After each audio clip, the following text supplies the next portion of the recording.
funciona. Você tem que ter fé, meu irmão. Por que Jesus está dizendo homens de pouca fé? Primeiro, porque eles estão desesperados diante do vento, diante do que o vento está proporcionando. Porque quando o vento está soprando, ele está jogando para dentro do barco muita água. E o texto vai dizer que o barco está quase afundando. Agora você imagina a cena. Irmão, se você está dentro de um barco e o barco começa a entrar água, o que você vai fazer? Jogar água para fora. Imagina os discípulos, pega um balde. Eles estão fazendo o quê? Tirando água do barco.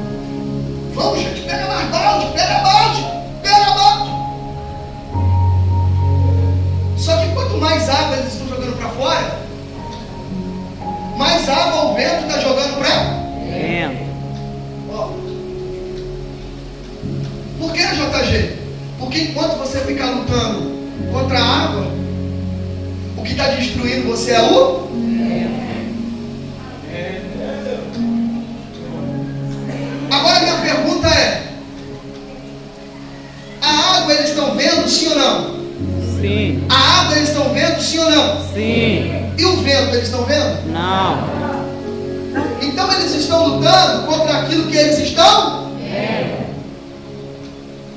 Só que o adversário deles não é aquilo que eles estão vendo.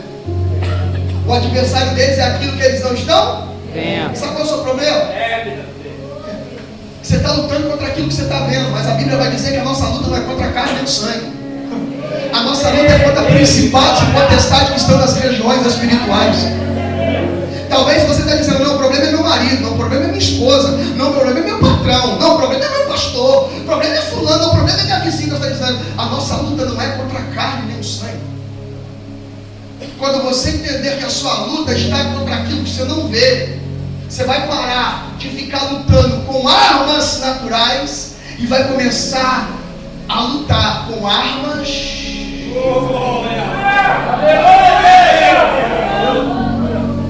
Não tranca a cara não, porque eu vou falar. Quando você entender que a sua luta é espiritual, você vai parar de ir para a internet jogando indireta para os outros e vai para o joelho orar. Eita, glória a Deus. Quando você entender que as suas armas têm que ser espiritual, você não precisa colocar carinha no Facebook dizendo: me sentindo mal. Mas no fundo ela está querendo mesmo chamar a atenção de alguém. Falar: por que, amiga? O que aconteceu? Para que a irmã vai falar isso? Lá vem a lamentação.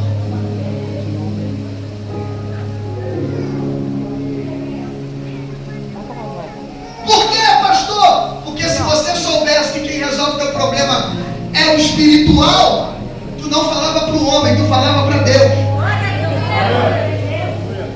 Pegou ou não?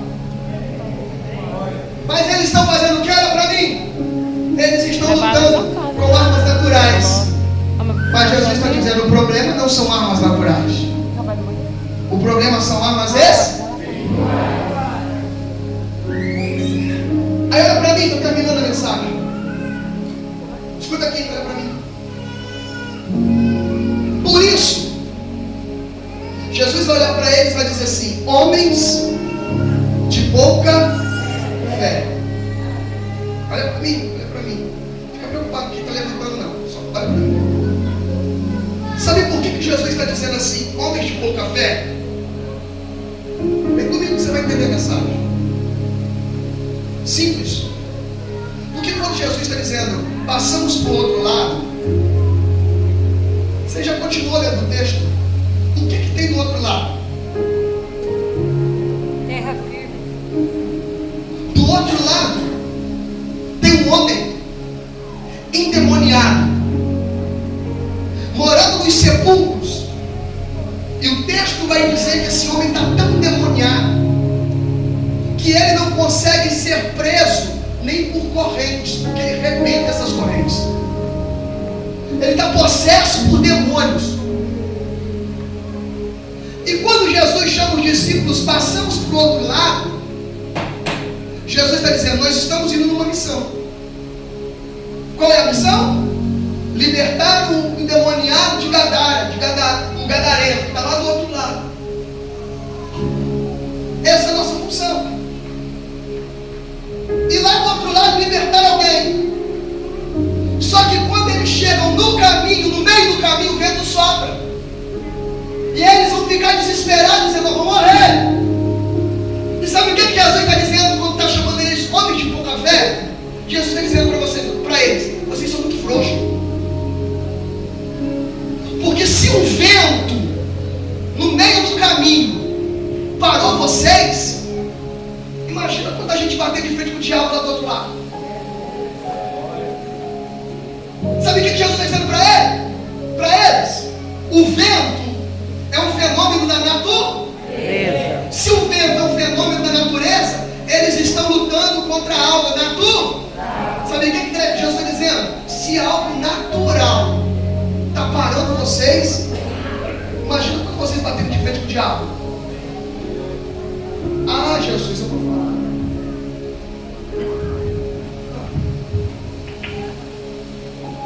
Se a fofoca está te parando, imagina quando você bater de frente com o diabo, aquele que quer derrubar você. Falaram mal de você, você quer sair da igreja? A irmã não falou com você, o pastor, tendo um dia, porque ele é homem também, talvez não falou com você, Belém, nunca mais te tiver.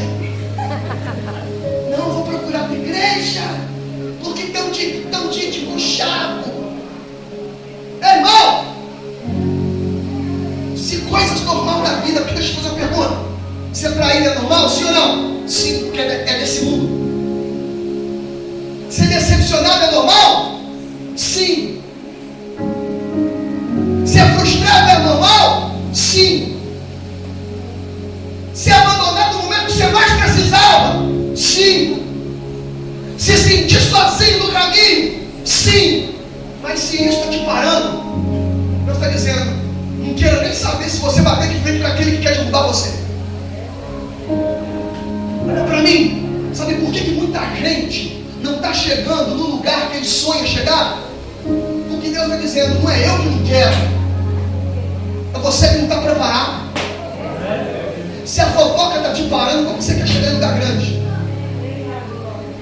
Se alguém te caluniou e você está querendo desistir, Deus está dizendo: como que você quer chegar em lugar grande? Por quê? Porque quanto maior é o lugar, maior é o problema. Você acha que Jesus não poderia ter falado isso? Ó, pai, me leva para o céu de volta. Ó, acabou, o processo aqui acabou. Aí não, cuspiram no meu rosto, me caluniaram, me difamaram, me chamaram de príncipe de demônios. E ainda quem comia na minha mesa foi justamente que traíram. Ai, meu Deus, era para o céu, acabou, e se lasca todo mundo. Jesus poderia falar isso? Sim. Mas sabe por que ele não fala isso? Porque ele entendia que para viver o propósito tem que suportar o processo. Você quer viver para o propósito, mas você não suporta o processo. Ei, irmão, eu falo isso nas minhas pregações, vou repetir aqui. Quem tem sonho grande aqui, levanta a mão, vai. Tem uns que tem a síndrome do Dino, né? Ele fica com aquela, já viu o Dino dinossauro? Olha o bracinho. Vamos de novo. Quem tem sonho grande, levanta a mão. Agora eu posso fazer uma pergunta? Você acha que o seu sonho vai se cumprir com você na Disneylândia? No Beto Carreiro World? Se você tem sonho grande, irmão, prepara que a luta também vai ser grande. Porque até com Jesus foi isso. Mas deixa eu te fazer uma pergunta. Você acha, estou terminando, que o propósito de Deus era só salvar a humanidade? Não. Deus tinha um propósito na vida de Jesus. Como que eu sei disso? Em Gênesis, varão, Deus vai dizer assim: façamos o homem a nossa. Quando ele está dizendo façamos o homem a nossa imagem, ele está dizendo façamos. Então ele está dizendo: eu não estou sozinho, eu estou com mais algo. E quem é que estava com Deus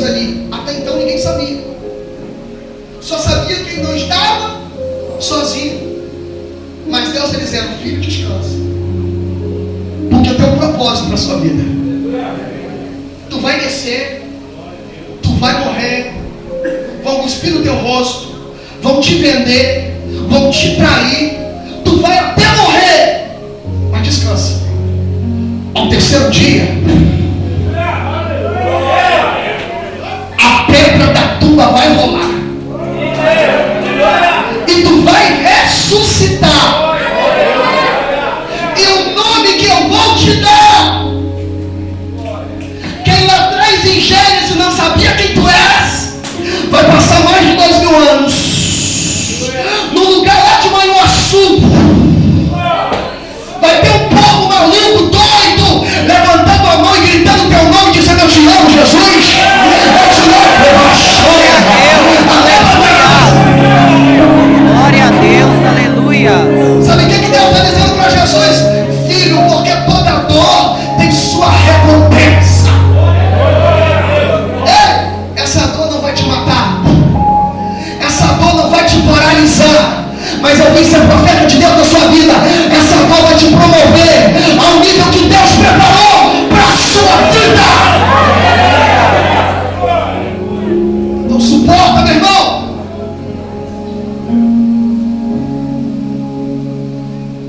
Eu estava num lugar chamado Visconde do Rio Branco.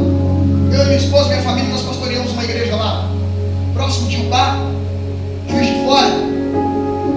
E eu fui para o Rio de Janeiro ministrar numa igreja. Quando eu estava descendo, eu estava com um amigo, e nós estávamos descendo a serra.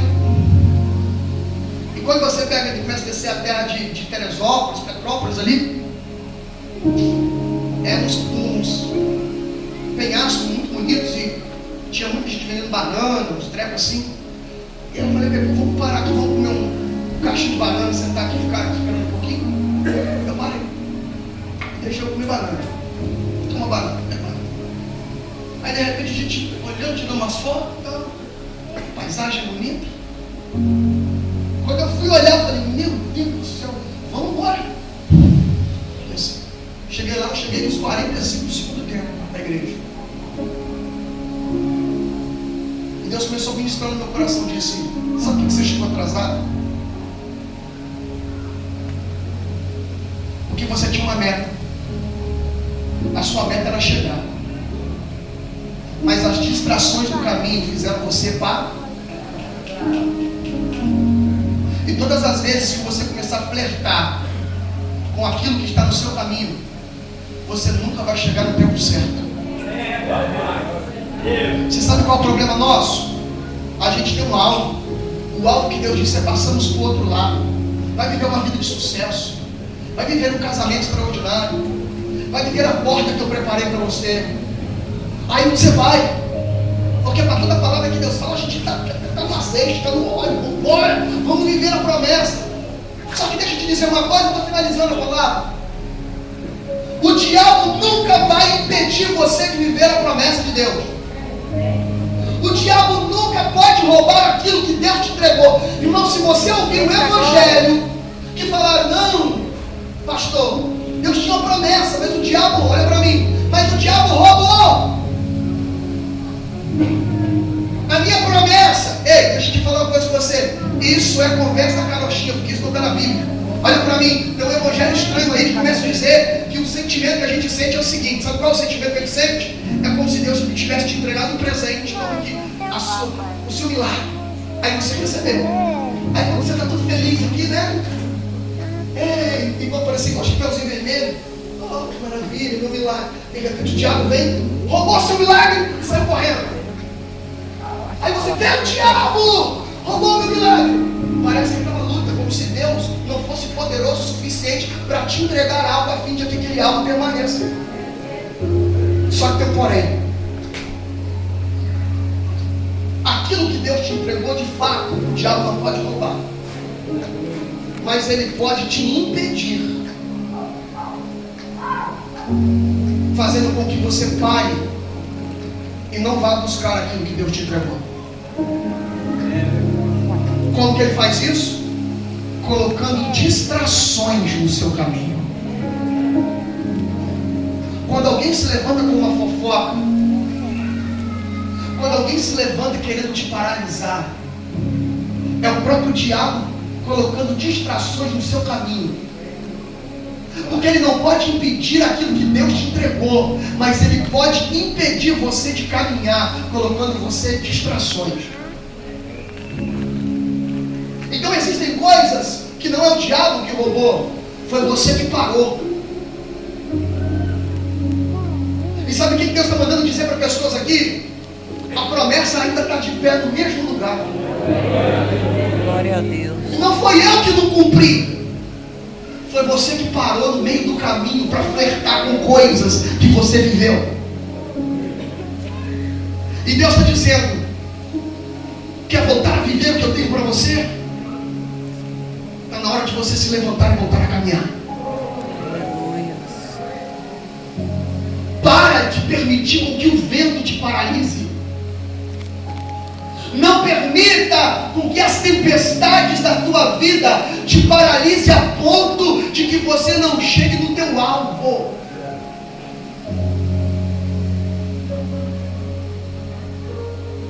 Está na hora de você se levantar, meu irmão. Porque Deus tem uma palavra liberada para você. Passamos para o outro lado. A pergunta é: vai parar? Vai olhar para o vento? Vai desistir? Ou tu vai se levantar e vai dizer: venha o que vier, haja o que houver, eu não vou parar. Pastor, mas estou ferido. Pastor, mas estou ferida. Deus está dizendo: se arraste, só não pare. Não espere tudo ficar bem para você caminhar. Caminhe mesmo quando tudo não estiver bem. Porque eu posso dizer uma coisa: se tudo estiver dando errado, é sinal que isso está chegando muito próximo do teu milagre. Volte a orar por alguém que você sempre orou, mas você disse: pastor, não estou vendo mudança nenhuma. Pastor, não estou vendo solução nesse problema. Jesus está dizendo: mesmo quando você não está vendo nada, continue.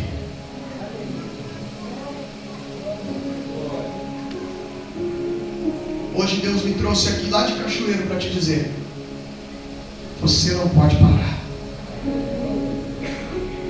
Há uma palavra liberada para você. Há um Deus que já decretou algo sobre a sua história. E agora é contigo. Ou você decide hoje viver o que Deus tem para você, ou você vai sair daqui com mais uma palavra.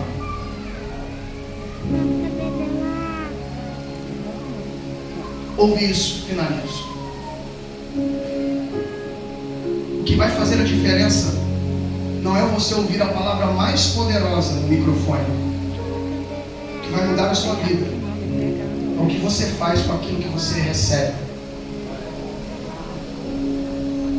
Sabe quem são aqueles que vai sair desse lugar aqui hoje e amanhã vai estar contando testemunho? São aqueles que recebem uma informação e manifestam essa informação através de atitudes. Até quando a gente vai entrar no culto, estou todo arrepiado. Que palavra, que glória, que presença.